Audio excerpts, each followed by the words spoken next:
Hi there, and welcome to this new Bridge Brothers video where we'll be at the Jubilee Field on a very sunny Saturday afternoon to watch the new champions of the Isthmian South East Division 3 Bridges take on our love of AFC Croydon Athletic. Now, this is first playing second, so nothing really to play for, but still quite a big tie in the league. And I would say it's my first time at the Jubilee Field. And it's a really nice stadium, really nice clubhouse. A little bit cramped on the sidelines, I'd say, but still a really nice venue and a very welcoming fan base, I would say. Everyone seemed really nice. Very quiet fan base, no real chance.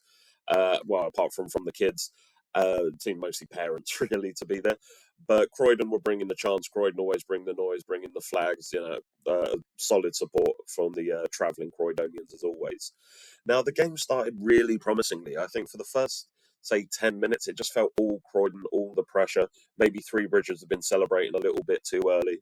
And it showed with, as you can see, Luke Dreher's goal in the 11th minute, coming from a corner, managing quite a scrappy goal, but getting it past the keeper and a couple of defenders. And we felt we were going to be sitting pretty, but no, on straight from the kickoff. Kevin Rivera from Three Bridges in the 12th minute just managed to get one straight back, and the first 15 minutes essentially meant nothing after that.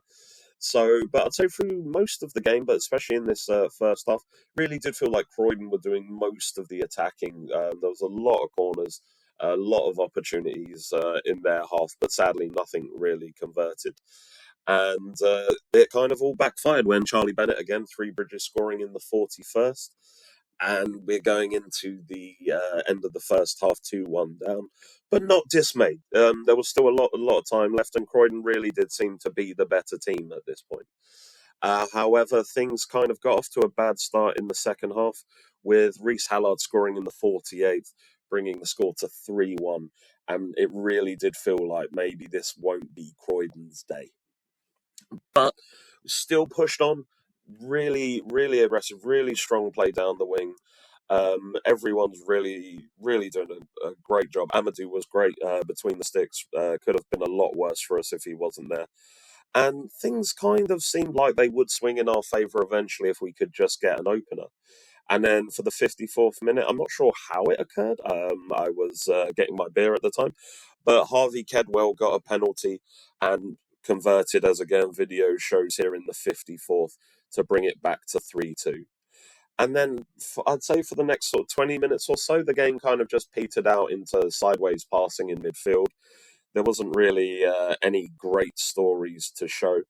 But I would say the keeper for Three Bridges was taking a fair bit of stick, a fair bit of jokes, and really made the game properly entertaining, and took everything in good spirits, and fair play to him. I think all the Three Bridges players as well seemed to enjoy our chants, and just enjoy the atmosphere, because it seems like generally it's going to be quite a quiet game if you're a regular at Three Bridges. The fans really don't have any noise to make, it seems, considering your team's won the league as well. It was a bit disappointing.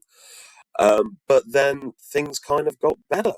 And what was essentially near the last kick of the game, Nia Kirby, just out of nowhere, unprovoked, just an absolute worldie. I mean, it doesn't show it going into the net, but you do see the strike in the video. And yeah, I mean, I'd say if you are a fan of the Isthmian League, this is a great one to catch up on Vio. It was a really solid game for both. And that was the end of it. Honours even, 3 apiece, a point each. So Three Bridges got to do their trophy lift, which was really good to see. And again, it would have been nice if maybe their fan base was, a bit louder for it. But we also stayed to applaud because, Croydon will come second with a little bit of dignity. There's one home game left now, Sheppey at the Mayfield. Hopefully we'll get to that to give you another video review.